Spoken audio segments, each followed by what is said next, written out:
I just saw a Black Trans Lives Matter big old sign on a farm, outside a barn. I mean, I love you, Vermont.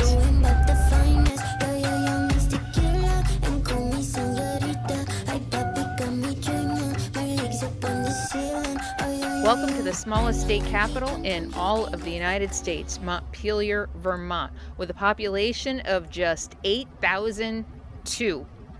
The Golden Dome that you see was built in 1859 atop the Capitol, known as the State House. And on top of that is a statue of Ceres, the goddess of agriculture, which symbolizes the importance of agriculture in Vermont. Best coffee in the world.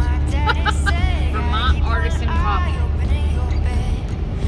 That was so good.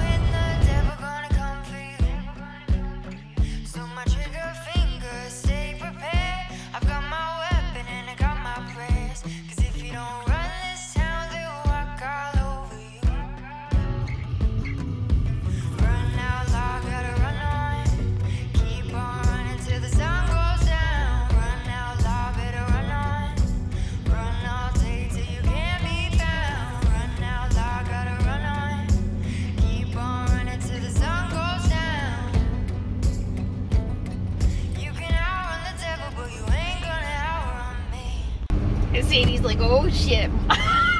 Mom, what are you doing? Mom talking to herself again, huh? Mom talking to herself again, huh? We gotta turn around. And I just Vermont may only have a population of 4,000, but it is Vermont's largest town in land area with over 50,000 acres. I'd love to have the money to buy something like that and redo it. Well, maybe. I don't know, I'm old. Next up is St. Albans City, Vermont, population 6,949. It's also known as the maple syrup capital of the world and home of the Vermont Maple Festival in April. There's a lot of history here, fascinating. The town of St. Albans sits just 15 miles from the Canadian border, and it was a popular base for smugglers between 1807 and 1812. It was also a station on the Underground Railroad. Here's another fun fact. St. Albans, this tiny little place, was home of the northernmost engagement of the Civil War, when in 1864, Confederate soldiers looted the town's banks. Winooski, Vermont got its name from the Abenaki First Nation people of Vermont, which meant a wild onion land, which was a reference to the leeks or wild onions that were once common along the Winooski riverbanks.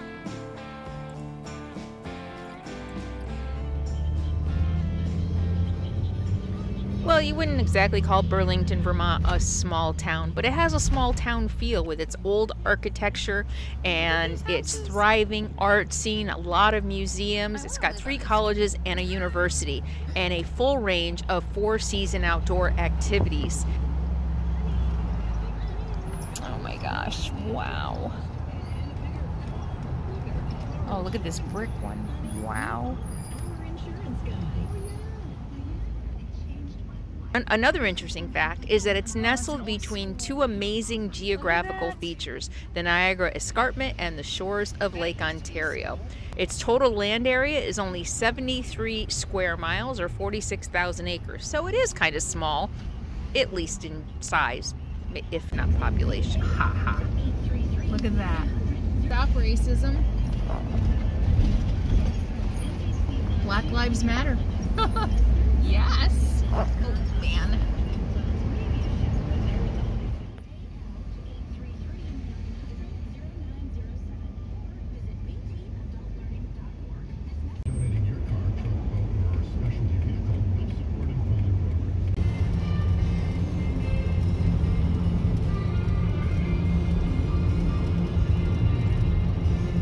Travel days can be unpredictable. You never know how long your day is going to be, whether the sun is going to be out to charge your batteries, or where you're going to end up. So I'm really excited to be partnering with Bluetti to bring you some solutions for powering up your life, whether you're living in an RV or not. One of the things that I love about my Bluetti AC180 is that I can plug it into the cigarette lighter to charge. So if I know that I'm going to have a long day on the road and it's getting low, I can plug it into my cigarette lighter. I can charge it while I drive all day. Sure, it's going to charge really slow, but if you're on the road 8 or 10 hours, it's going to get enough charge in it so that no matter where you end up at the end of the day, no matter how cloudy or rainy or miserable or snowy it is outside, and how low your batteries might be, if you're not going to an RV park or someplace that you can plug in, you know you're never going to be without power. My Bluetti AC180 has been my go-to backup solar generator. I love how fast it charges. It's got a lot of power at 1800 watts to run almost everything I need to run in my RV, my laptop. It runs my Starlink. It charges all my batteries for my cameras. It charges my USB lights and my coffee grinder. And it even runs my little space heater for a little while. Not very long. They take a lot of power.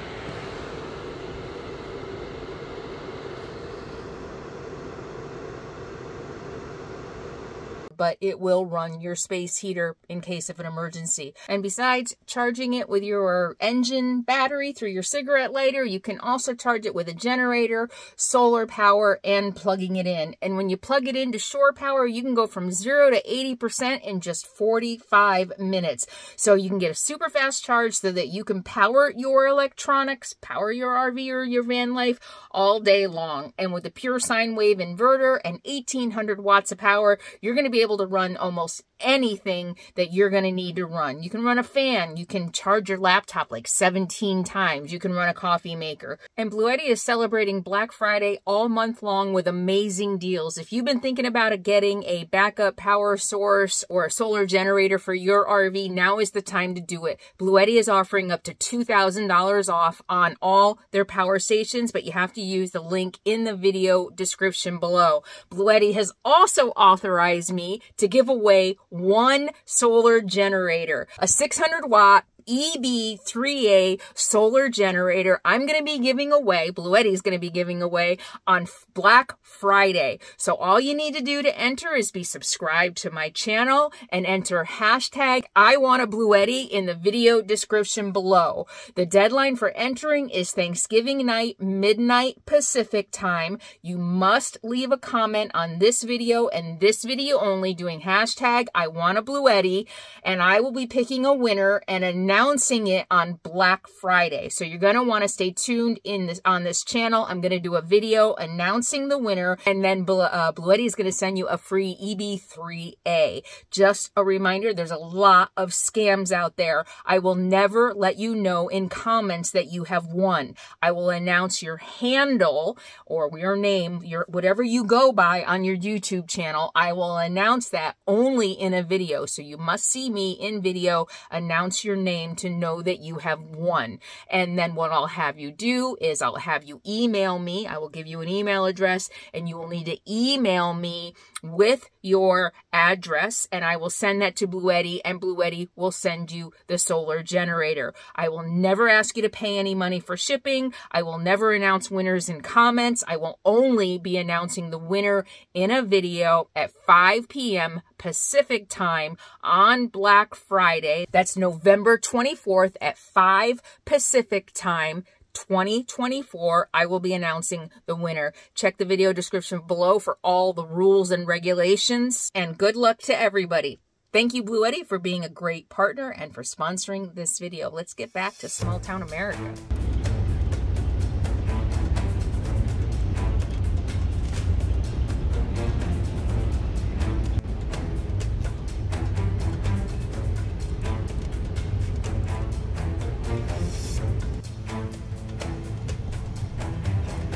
With a population of just over 2,300, North Conway, New Hampshire, some say has the worst weather on the planet, or at least nearby Mount Washington does.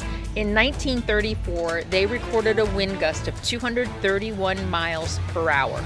on the peak of Mount Washington. That's an F5 tornado. The average snowfall on top of Mount Washington is 281 inches. And the lowest recorded temperature on the summit is minus 47 degrees Fahrenheit, and the highest was 72 degrees. You might be wondering, how high is Mount Washington anyway with all that crazy weather? Well, it's only 6,200 feet, but it is the highest peak in New England.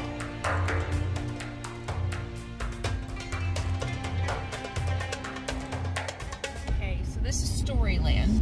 I think I came here as a kid. I have pictures I'm going to pull out later. Of course, it's not going to look anything like it did. I remember a stone wall and Humpty Dumpty. I think this is it, though. Well, this isn't the park that I was looking for, that I went to as a kid. I remember Santa's Land going to as a kid, and I'm not sure if that was the one with Humpty Dumpty. Any of you New Englanders near New Hampshire, Vermont know what park I'm talking about? Humpty Dumpty. I do remember going to Santa's Land, but was that the one with Humpty Dumpty? Let me know in comments below.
Byway. Oh my goodness, look at these. The Delaware Bayshore Byway is a designated National Scenic Byway. It's got a lot of rich history, and it's the road less traveled if you're going through Delaware. It was a gorgeous drive, and they call it Delaware's quieter and wilder side.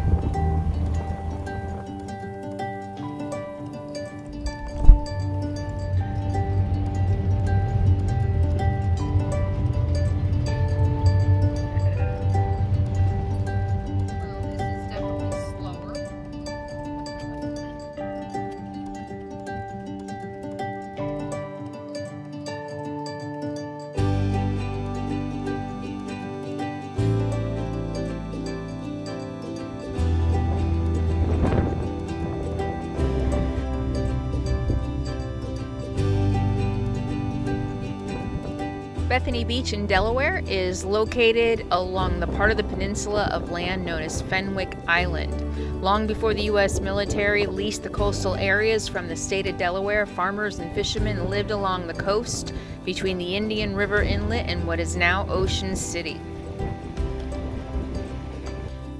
Local legend has it that many country folk on the coast made extra money as salvagers, picking apart the ruins of ships that sailed too close to the shore during the frequent Atlantic storms.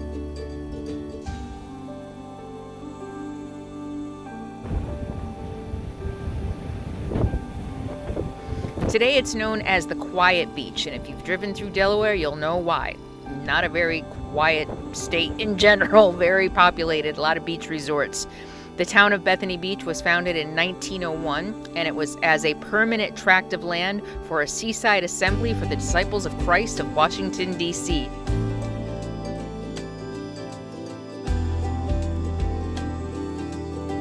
The town's first building was an octagonal tabernacle. Interestingly enough, In my research, I saw that there are a few hotels in town that are LGBTQ friendly. Only a few.